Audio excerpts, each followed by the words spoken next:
This is Richard Fowler. I'm John Kilpatrick with Okolona Aikido, Louisville, Kentucky, USA. And we're continuing today with the arm twisting forms. And we're going to look at Yonkyo. And Yonkyo is really, as far as breaking structure and all, it's about the same as Sankyo. Sankyo gives you a little more twist, so it's a little bit easier. But they're basically the same, and all of these are basically Aikidos the way we use them. So what we're doing, in a way, is not Aikido at all the way it's normally done, because normally these are thought of as pain compliance techniques. And so when you're learning Yonkyo, what you're normally learning is how to inflict pain. People don't normally teach it as a structure breaking technique. And so when you're trying to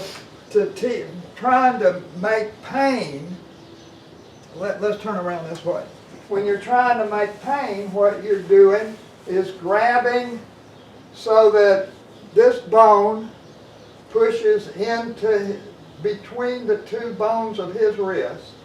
And then for Yonkyo, it really helps to hold it in such a way that you lock the wrist out straight so the wrist doesn't bend. For us, none of that matters. And then the way Yonkyo is done, you catch this, then the way I was taught this is you bend this arm up and then you cut it down.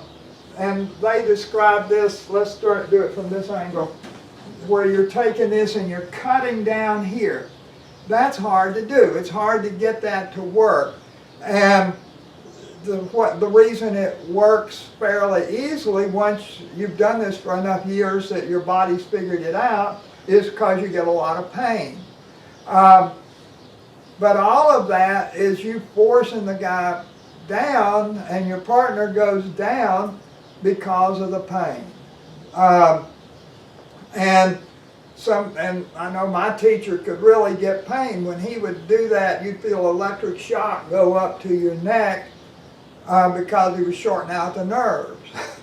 And my guess is that much of that would cause nerve damage. I don't think that's healthy. That's the kind of feelings I have when I had MS, and I would get barbershop syndrome, where my nerves would short out and it would go down from my head down to my feet. But so anyway, that's what is usually done. We don't have to concern ourselves with any of that. This becomes just very much the same thing as Aikido. So if we go over here, so I'm in this kind of position, and I've gotten this wrist this way, and how we got into this doesn't much matter. There are a lot of ways to do it.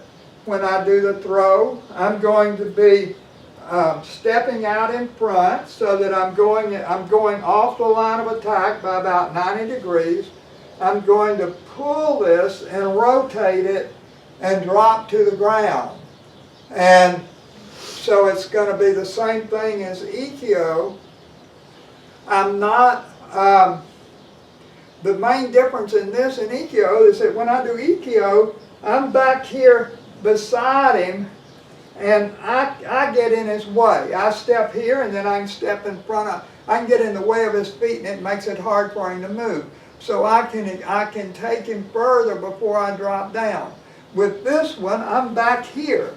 So if I keep the hand up, it causes him to step and come toward me, and he doesn't fall. So I have to start the down part of this sooner with Yonkyo and with Sankyo than I do with Aikido. So if I'm doing this, then I've caught this. I don't have to bend this. If he bends it, it's okay. If he doesn't bend it, I don't care. I don't have to worry about the wrist. I don't have to worry about making it hurt. This is really simple. I just step out here and take it down. And then we can do the same thing going backwards. So if we're, yeah, we're about in here. And so if we're in here, then you can see where we are. I'm a little off the line of attack so that you can see in the camera what I'm doing. And here I'm just going to step back and do the same thing. So I just step back.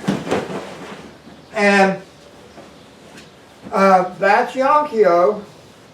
And really, this is pretty easy. And once you've gotten where you can do this with Ikkyo, you really know how to do it with all the arm twist forms. It's just a matter of getting the refinement for the grip and the different position your body's in.